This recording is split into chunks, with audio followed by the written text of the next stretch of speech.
After a few real-world delays, I'm finally back with a follow-up to my previous Blade video.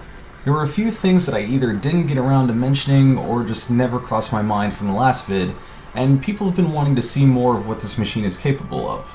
So, that said, I've had the 2014 Blade for roughly 2 weeks now, and no, it hasn't crashed or initiated any kind of self-destruct sequence. It's working just fine and continues to keep up with whatever I throw at it. Several reviews regarding this laptop state that the new 14-inch Blade has a battery life of only 1 to 3 hours. I've had some time to run it straight off the battery, in normal, gaming, and for video editing use. I was able to eke out 6 hours easily during normal internet browsing and video watching usage, but whenever I switched over to gaming, it varied from 2 to 4, just depending on how intense the game was. The same went for Cyberlink PowerDirector 12, as video editing programs just tend to be more strenuous on the hardware.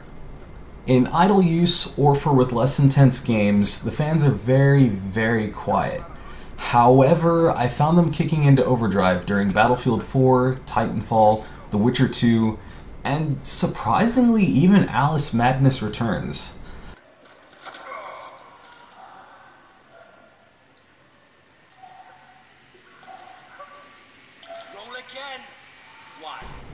At this point, whenever they kick in, it makes quite a bit of noise, but at idling, it's quiet.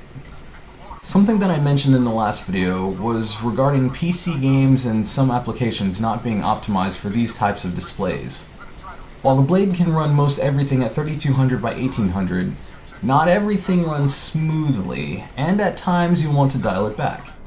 When running games in full screen, toning down the resolution will letterbox the screen, resulting in a black frame around the game itself. This might be something that can be fixed on the user's end, but I have yet to figure it out, outside of using a second monitor or TV screen while running games at a lower res. As someone pointed out, a few of the titles that I featured in the last video may not have been the most intense things ever created. While it wasn't shown in the video itself, Sina and Mora, Castle Crashers, and Hotline Miami were tested for the screen and viewing angles, essentially how well it handles color. I've installed a few more games over the past couple of days and have had some interesting results. You're mine.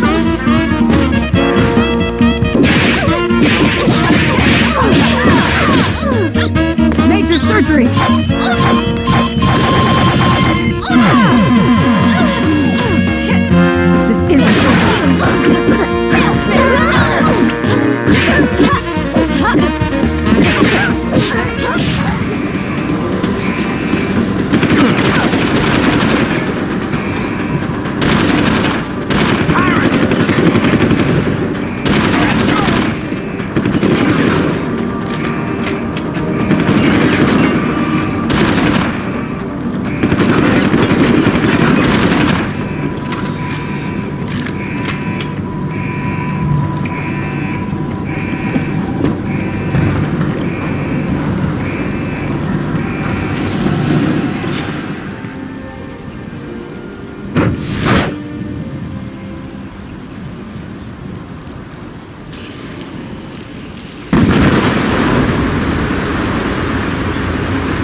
Here she is, the Liberty Dome. One big sweaty armpit. Not that you'd notice inside that suit, but it's hotter than a Vindaloo in here.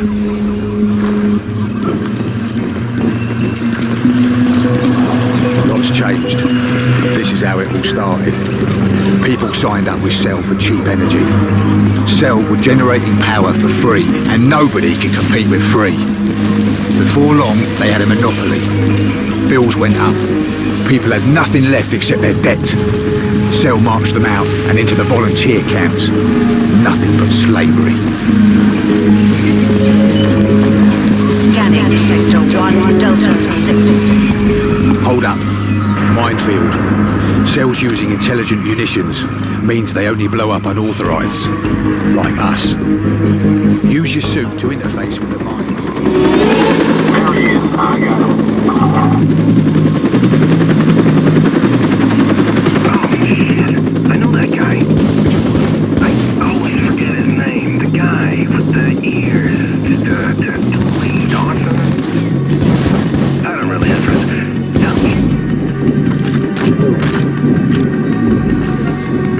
No, guess not.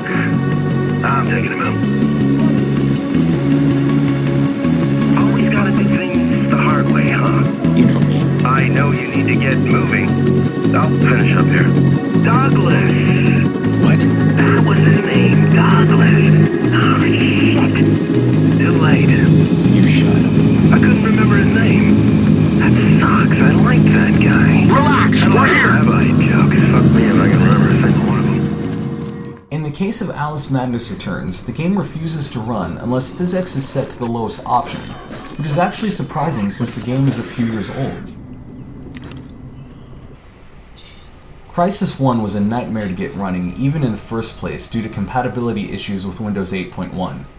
Even after getting it configured correctly, it still had some minor FPS issues at the max resolution. And yet, Battlefield 4, Crysis 2, and even Crysis 3 worked just fine at 3200 by 1800. Granted, VSync and anti-aliasing were disabled, but still. The Witcher 2 and Watch Dogs seem to have given my blade the most trouble so far. Even with everything turned down, The Witcher 2 still had some visual stuttering at the maximum resolution. This is also one of those titles that kick the fans into overdrive. This video was also delayed because I've been grinding the heck out of Watch Dogs as I'm working on it for review. The footage that you see here is the game running with everything at low. When it switches to an online race between me and a mobile CTOS player, the graphics options have been turned to medium. Both clips are shown in 3200 by 1800.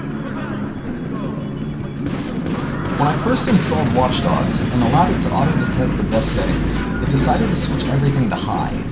It does run. In fact, it runs surprisingly well, even at 3200 by 1800. However, many of the texture and lighting options are severely dependent on the available memory. Almost every 5 minutes, Windows would kick me out of the game, stating that I was low on available memory. After kicking the settings down to medium, while leaving the extra options alone, Watch Dogs ran a little smoother, but I was still getting the Windows memory warnings. For the past day or so, I've only played on low settings, with the textures and lighting options on their lowest, and still with the highest resolution supported.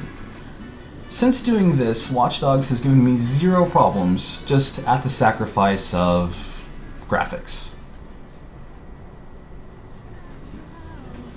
My stance on the 2014 14-inch blade hasn't changed. It's still a portable, visually appealing, and super powerful laptop that's worth checking out. However, it's difficult to actually recommend this to someone, mainly due to the price. As this particular one is the 256 gig model, it's priced at $2,600, making this one of the most expensive gaming laptops on the market. And there's still another tier above this one. That said, there are plenty of less expensive, equally powerful gaming laptops out there. What the Blade is, however, is low profile. Where Alienware laptops are big and feature all sorts of absurd ridges and accents, and Main Gear's laptops feature some pretty loud colors, the Blade is a very simplistic notebook. It's something that can be taken to college, a library, coffee shop, boardroom. It can be taken anywhere and it would blend in. The only cosmetic accents are the two very subtle ridges on the outside of the screen. In fact, the only accents that would mark this as a gaming computer are the keyboard's font and the bombastic Razer logo. The whole Blade itself is actually a very subtle machine. That said, while I can't say this is the definitive gaming notebook, it's a very subtle, premium-level alternative to some of the more bombastic gaming laptops on the market. If you've got the money to drop on a Blade, definitely check it out. But just keep in mind that unless it's something your heart is definitely set on, there's plenty of less expensive gaming notebooks on the market.